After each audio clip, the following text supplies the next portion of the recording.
Selamat siang, Ibu dan teman-teman sekalian. Kami dari kelompok 2 akan mempresentasikan hasil kerja kelompok kami. Yang pertama dibawakan oleh saya sendiri, Marcelia Torei, dengan NIM 31758. Yang pertama, abstrak. Pada awal tahun 2006, salah satu pengembalian terbesar dalam industri barang olahraga terjadi perusahaan barang olahraga terkemuka.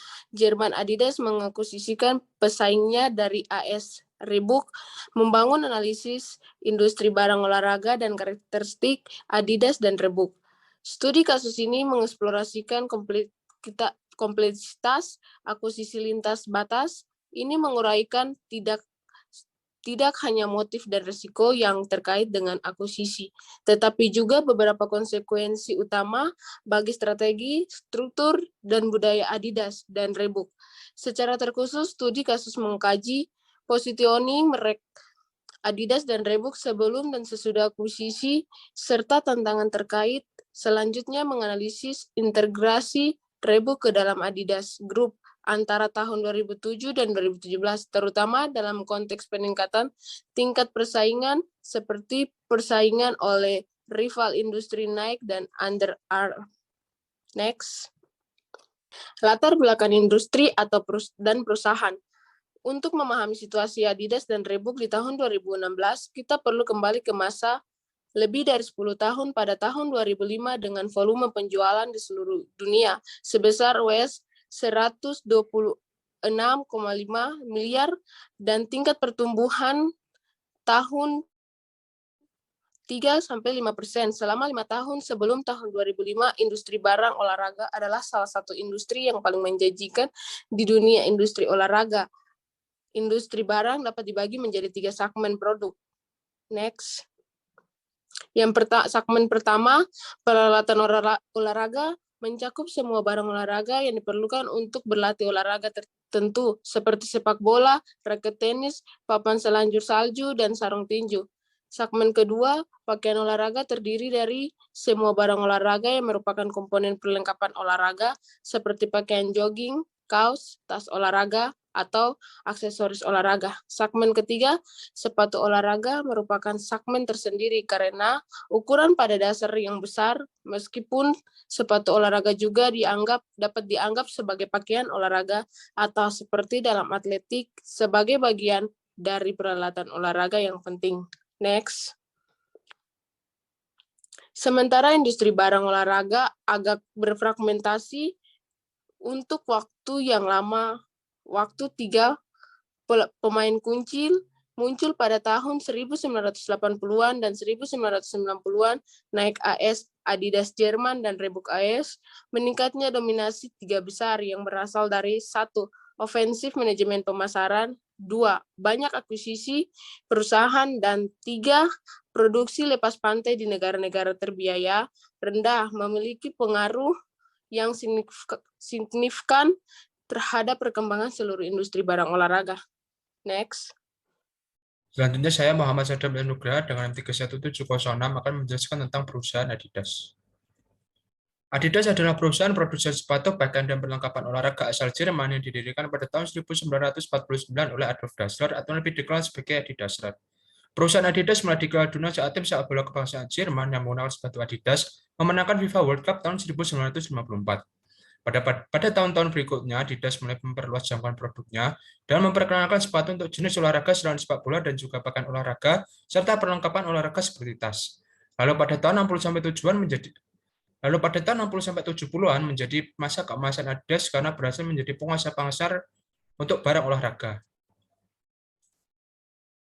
Saat perusahaan sedang berada di puncak, pendiri Adidas, Adi Dassler, meninggal dunia di tahun 1978 dan digantikan oleh anaknya Horst Dassler. Sepeninggal Adi Dassler, Adidas dilanda krisis internal dan eksternal di tahun 80-90-an. Krisis eksternal Adidas terjadi karena Adidas telat mengikuti tren pasar sehingga kalah bersaing dan kompetitor utamanya Nike dan Reebok yang telah mengikutinya terlebih dahulu dan menguasainya. Karena kekalahan Adidas ini, Adidas kehilangan posisinya sebagai penguasa pasar dan hampir mengalami kebangkrutan. Sedangkan krisis internalnya terjadi karena kekosongan kepemimpinan akibat Horst Dassler meninggal secara mendadak dan tidak ada yang memimpin Adidas sampai 1993. 1993 Adidas diambil alih oleh grup investor dan Robert Louis Dreyfus ditunjuk sebagai CEO baru Adidas. Di bawah kepemimpinan Louis, Adidas menyesuaikan kembali strategi marketingnya yang membuat popularitas Adidas semakin naik khususnya di pasar Amerika. Selain itu, Louis juga mengalihkan sebagian besar produksi perusahaan ke negara berbiaya rendah yang membuat Adidas dapat bersaing lagi di pasar. Setelah kembali solid pada tahun 1995, Adidas memutuskan untuk go public dan mengakuisisi Salomon Group di tahun 1997. Namun pada tahun 2005, Adidas menjual Salomon Group karena performanya yang buruk. Setahun setelah menjual Salomon, Adidas mengakuisisi perusahaan kedua yaitu Reebok, yang nantinya akan dijelaskan lebih detail tentang akuisisi ini. Hingga saat ini, popularitas Adidas di seluruh dunia masih sangat tinggi, walaupun Adidas harus pas menjadi penguasa pasar barang olahraga kedua setelah Nike. Saya Nirmala Rizka Triana dengan NIM 31705 akan melanjutkan presentasi. Yang ketiga, Reebok. Next.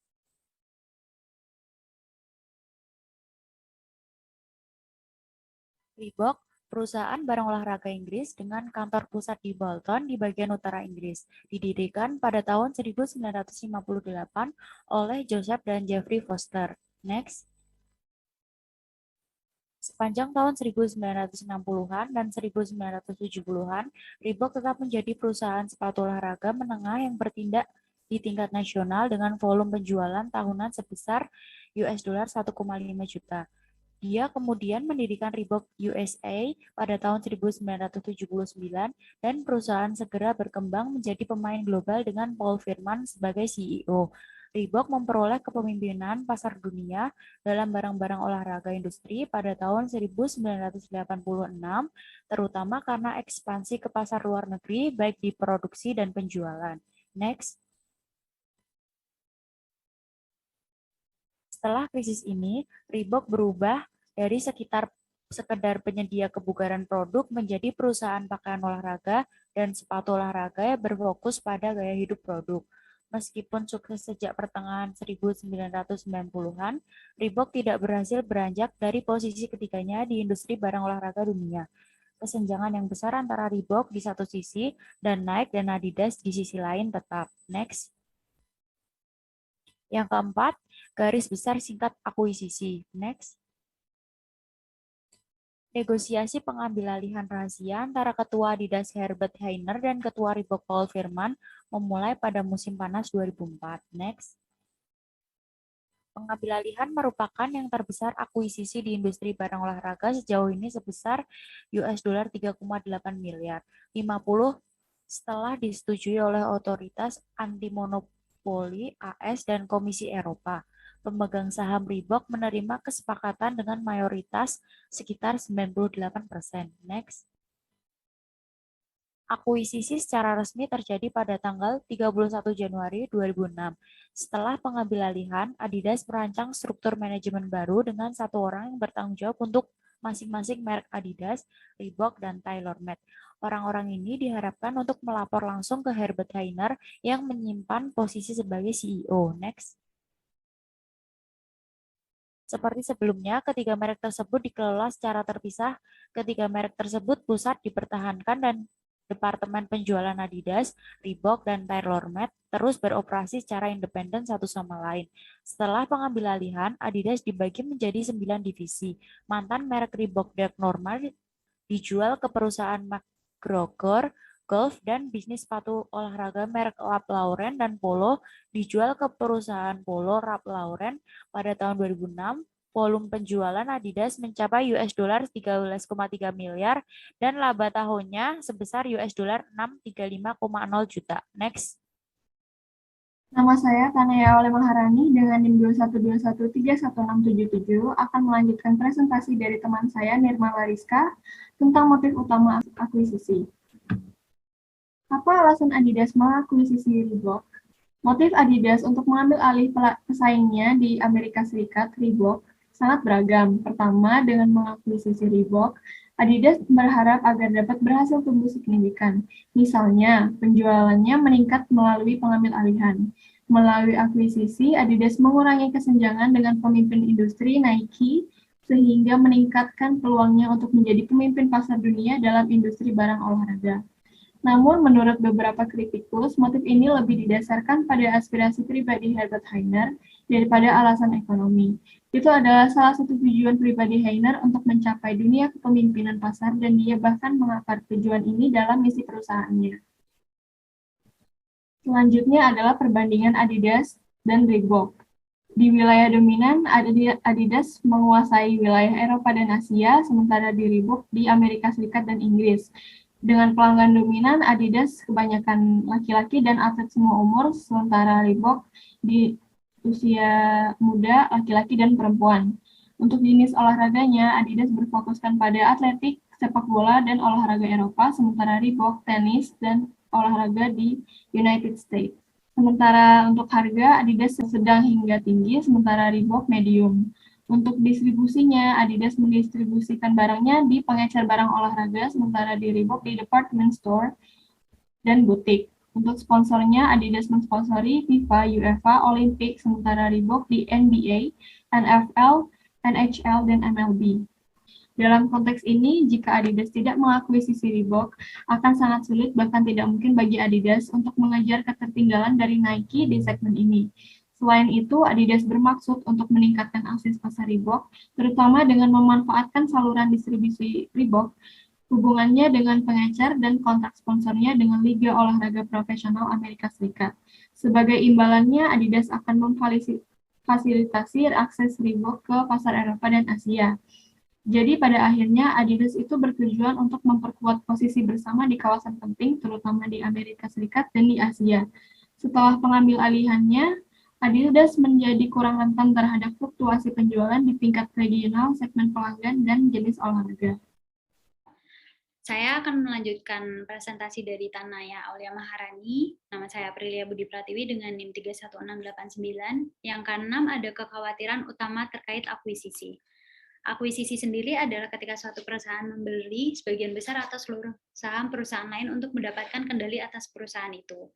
Dalam kasus ini adalah pengakuisisian Reebok oleh Adidas yang mendapatkan tanggapan negatif serta positif. Meskipun dari beberapa pihak mendukung akuisisi Reebok, beberapa pihak menyatakan keprihatinan terhadap kasus ini. Reebok memiliki penghasilan dan keuntungan ratusan juta dolar selama 5 tahun sebelum akuisisi, tetapi tahun-tahun berikutnya Reebok memiliki perkembangan yang buruk karena penjualan menurun sekitar 10 dan pesanan menurun sekitar 20%. Margin laba operasi Reebok hanya 3,5%, sedangkan Adidas mampu memperoleh 11,5%. Next.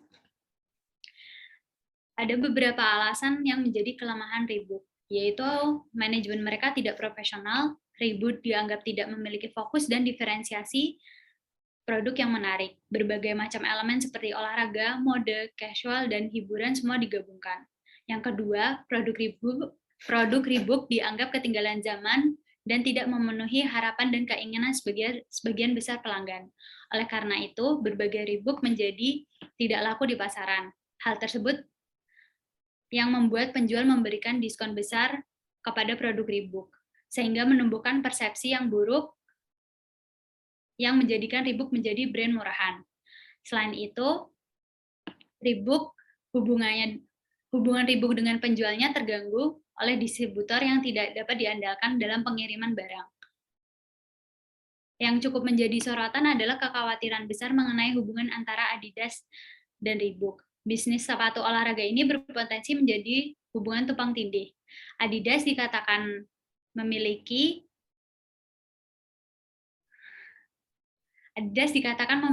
mentalitas Jerman yang berfokus pada aspek dan kontrol teknologi serta produksi, sedangkan Reebok dikenal memiliki mentalitas Amerika Serikat yang menekankan pemasaran serta penjualan.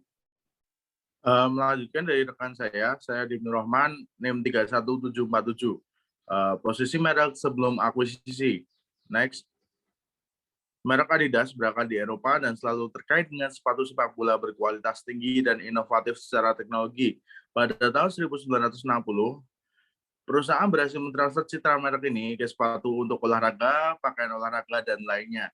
Melalui produknya yang berkualitas tinggi dan banyak sponsornya, Adidas berkembang menjadi merek olahraga paling terkemuka di tahun 1970-an. Sasaran utama kelompok merek mereka adalah pelanggan laki-laki, sportif, dan berorientasi kinerja.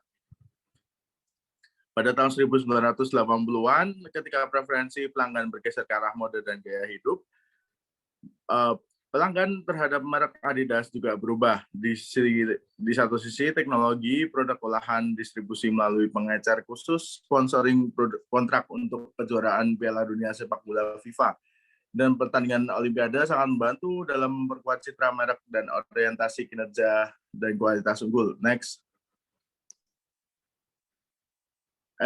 Elliot dan selebriti olahraga Anna Kournikova dan David Beckham harus memperluas citra merek Adidas dengan memasukkan elemen fashion dan gaya hidup sebagai pengembangan produk.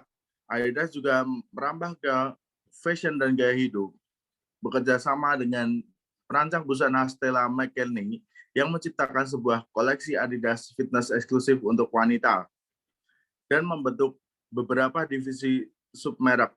Pada tahun 2005, submerek Adidas Sport Performance masih menghasilkan hampir 80% dari volume penjualan Adidas. Hal ini menunjukkan bahwa perusahaan tidak terlalu berhasil dalam menembus segmen fashion dan gaya hidup yang sedang berkembang. Next.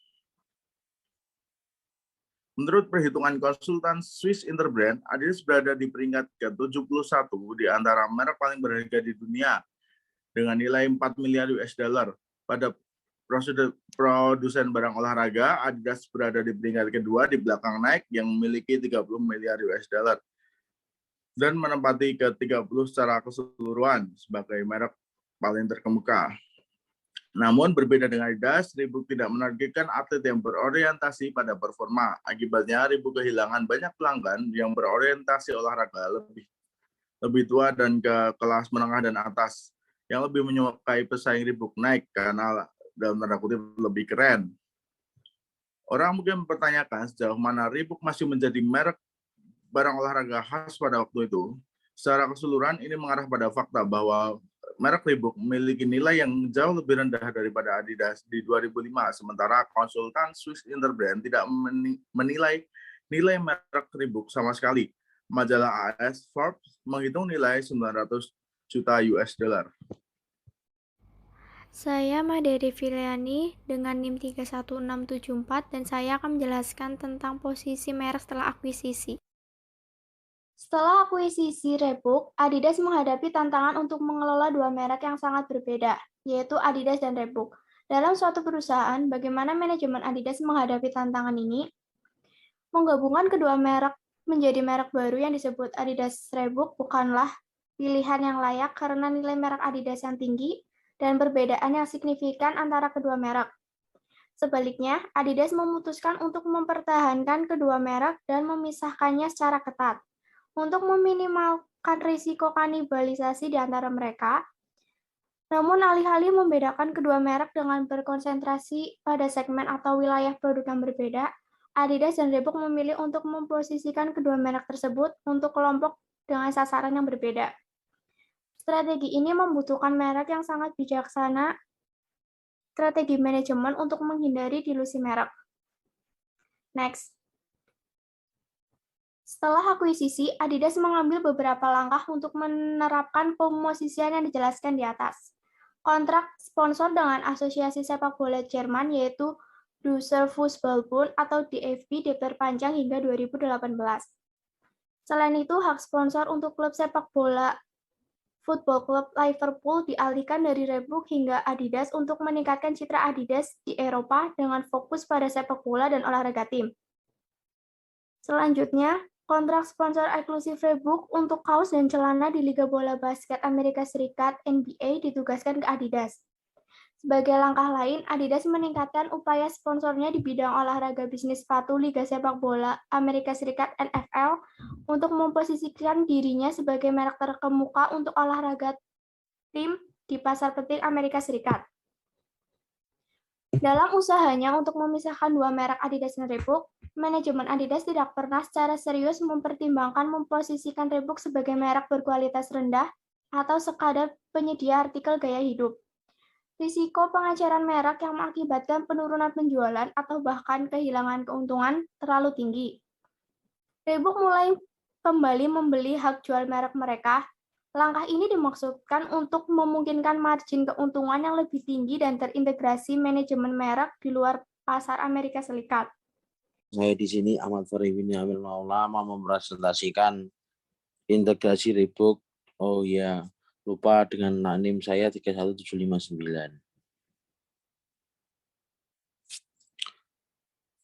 Reebok tidak memiliki citra yang jelas serta produk inovatif pada tahun 2006 dan sedikit berubah pada tahun pertama setelah akuisisi. Bahkan pasarnya semakin melemah yang mengakibatkan perusahaan tidak memperoleh laba karena penurunan penjualan dan posisi pasarnya semakin melemah bahkan di utara.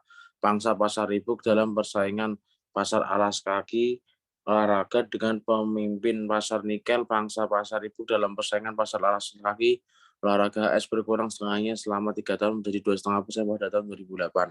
Pergeseran ini memulai beberapa perubahan organisasi lebih lanjut pada tahun 2008. Adidas memilih untuk konsisten yang lebih besar dengan memusatkan fungsi pasaran dan pengembangan mereka jangka panjang di bawah fungsi merek global baru yang bertanggung jawab atas aktivitas pemasaran divisi Adidas Sport Performance.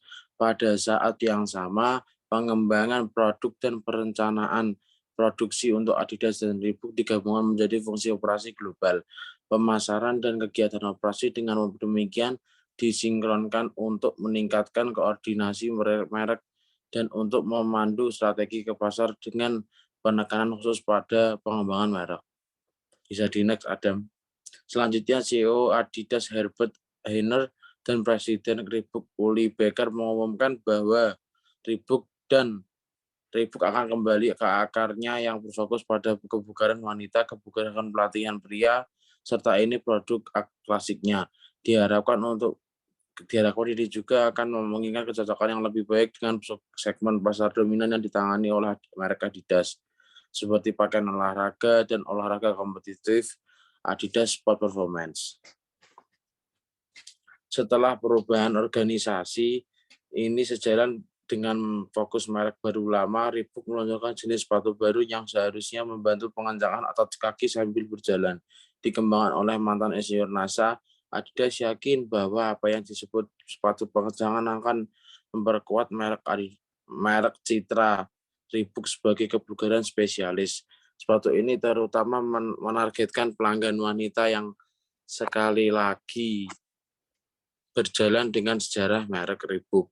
Sedikit meninggalkan sepatu es pangsa pasar menjadi 3,5% pada tahun 2010, awalnya memicu harapan perusahaan untuk mengencangkan sepatu memang inovasi yang sudah lama dicari.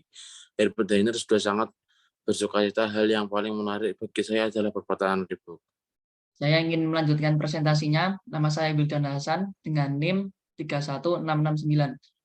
Rencana rute 2015. Didorong oleh perbaikan kecil, Hainer mempersembahkan rencana ambisius strategis dalam jangka menengah yang bernama Rute 2015 untuk grup Adidas pada tahun 2010 yang digariskan jalan strategis ke depan untuk memformalkan reposisi yang sudah dimulai oleh Reebok senilai 22,5 miliar US$. Tujuan dari Rute 2015 adalah untuk membuat orang memahami kebugaran sebagai olahraga, dengan Reebok sebagai penjual eceran utama di segmen kebugaran.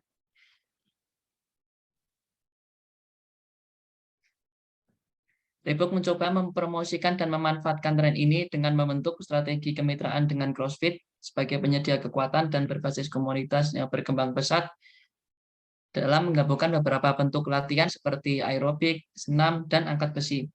Lalu, perubahan logo merek semakin memvisualisasikan transisi Reebok ketika Straminger mengumumkan pada tahun 2013 bahwa vektornya berubah menjadi delta pada tahun 2014. Ini contoh gambarnya perubahan Reebok.